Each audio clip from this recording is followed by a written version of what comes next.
Okay, so you've probably been hearing about this new selection process, and you might be asking yourself, what does that even mean? Well, that's exactly what we're going to break down right here. We'll get into the why, the how, and what this whole thing means for all of us as we move forward.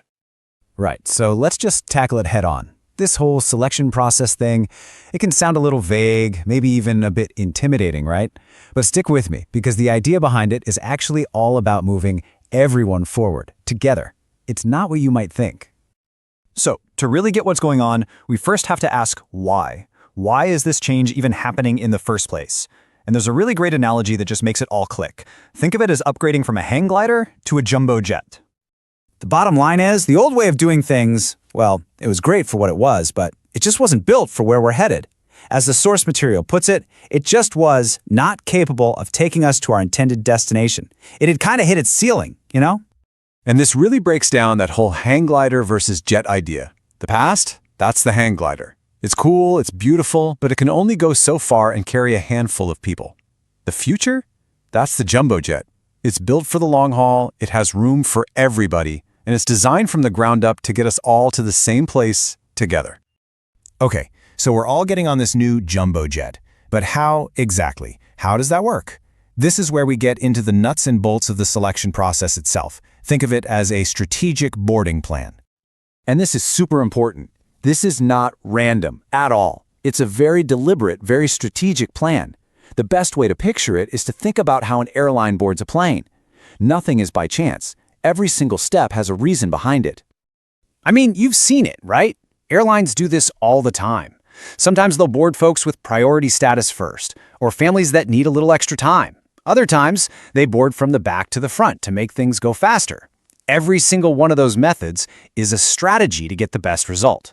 And our process? It's pretty much the same kind of thinking. It all starts with a really careful design. Then, yeah, some people are placed first, but for very specific reasons. The whole goal is just a smooth, orderly process for the entire community. And all of this is being guided by some really important principles. It's about being thoughtful, being mindful, using wisdom, not just rushing into it. The whole point is to make sure this has the biggest possible positive impact for every single one of us. All right, so we've got the why, the jet, and the how, the boarding plan. Now, let's talk about something that might be even more important, our mindset. What's the right way to approach this whole journey? One thing that's been made crystal clear is that this whole new system was intentionally designed. I love that phrase. It means this wasn't just slapped together overnight. It was built from the ground up with one goal in mind, to create space and opportunity for anyone who wants to be a part of it. So, what's the price of admission? What does it take to get on board? Well, it's not about who you are or where you come from. It's all about your attitude. It really boils down to this. You need to show up with optimism, be ready to cooperate, and, maybe most important of all, have good intentions. Here's another great way to think about it. Picture a giant wave of change coming. Now, what do the best surfers do? They don't try to fight the wave, right? No way. They respect its power and they ride it. And that's the idea here. We're meant to flow with this change, not push back against it. And that brings us to the kinds of qualities that are going to be so important for this ride. Things like humility, positivity, and a real desire to be of service to others. And you can see here, these aren't just nice-to-haves. They're absolutely essential if we're all going to succeed together.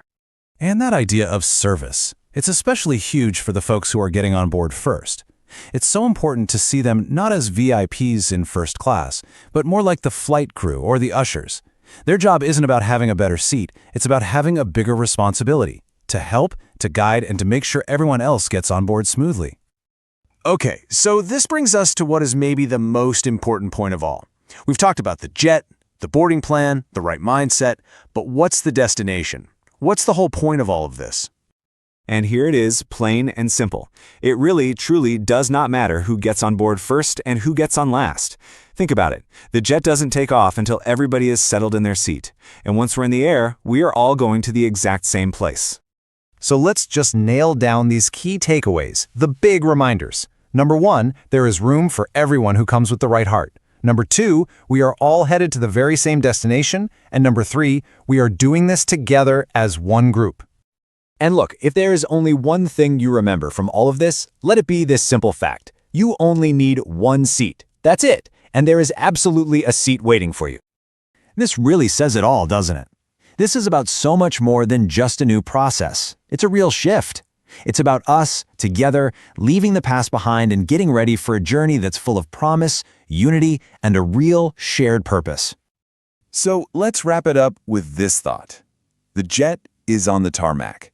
The boarding process has started. That wave is coming. The only question left is, are you ready to ride it?